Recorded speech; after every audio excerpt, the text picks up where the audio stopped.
I asked Judge Cawthon about Judge Stephen Hippler, who will be presiding over this high-profile case. He's a judge's judge. When judges decide who do we want to be kind of our leader and in charge of us, he is someone that we have time and time again turned to.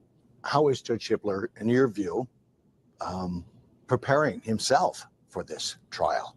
He is just solidly involved in addressing the motions that are filed, making sure that the preparations for that case, whether it's with the attorneys, with those that are going to be involved in that case, that all those things are being taken care of. If you are chosen for a long trial, which is expected in the Kohberger case, your compensation goes from $10 to $50 after 5 days in court. Reporting from... That's still not a lot of money, but, you know, one of the things that, thank God, really, these days is that people just can't get off cases like these. They can't just say, oh, I don't like, I've already made a decision. I already think he's guilty. They will question that person more. They're not going to just disqualify that person because that's a thinly veiled attempt to get off the case just because you don't want to sit on a jury for 3 or 4 months. And I mean, I don't blame you, but they want the very best people to serve on this jury. So back in the day, you know, years ago, everyone would get, if you could just, I don't want to be on the jury, they dismiss you. No longer, because a jury of your peers should mean that. And if every jury is looking like not the jury you would want, then something had to be done. And it was done. And they're much stricter now with someone getting disqualified for serving on the jury. Mike? Oh, yeah. 30 or 40 years ago in New York, every single jury looked like, a senior citizen get together. And I'm a senior citizen now, so don't take offense. But, there was nobody in their 30s or 40s or 20s.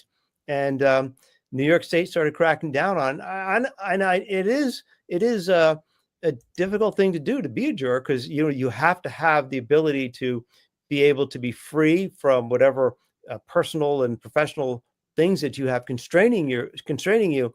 But we do need, on a philosophical level, jurors of the whole spectrum of people. We need people who are truck drivers. We need people who are doctors. We need people who are retired law enforcement.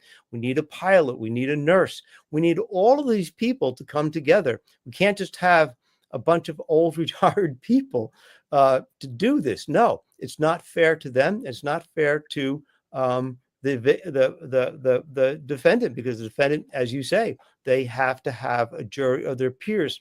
And we want a mixed jury of their peers. We want men and women. It used to be, if you were a housewife, you automatically got off. If you were in law enforcement, you automatically got off. If your third brother's cousin-in-law was a firefighter, you got off. Everybody got off. And so what you end up with a jury that doesn't have anything, no relation whatsoever to the defendant.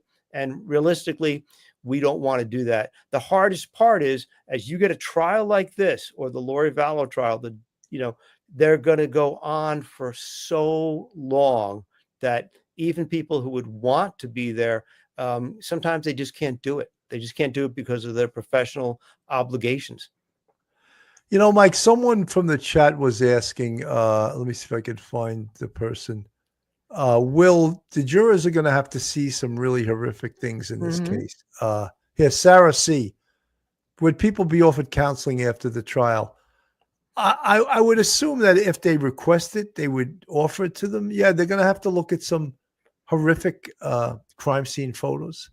They're going to have to hear some horrific medical testimony by the pathologist.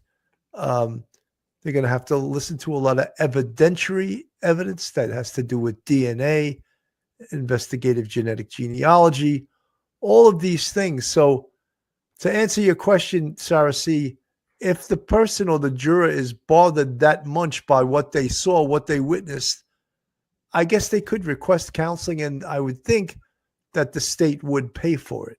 But look, I'm not doubting any of that. I mean, Mike and I have seen horrific things that sometimes can wake you up in the middle of the night. And, you know, we're still going about our lives, you know, lots of years later. I mean, some of the most horrific things I've seen, you know, I don't want to go into it, but we're adults, and, you know, people see things throughout their life that make them stronger. When they say what doesn't kill you will make you stronger, you can either believe that or not believe that. I want everyone to also remember that this case was exacerbated by this, the Dateline NBC. Just steps from campus. In the early morning hours of November 13th, 2022, 4 University of Idaho students, Maddie Mogan, Kaylee Gonsalves, Xana Kernodle, and Ethan Chapin, were stabbed to death. Their accused killer, Brian Kohberger, faces trial this summer. He's pleaded not guilty. For the last 2.5 years, Dateline has been on the ground, reporting, gathering, and learning from people with direct knowledge of the case.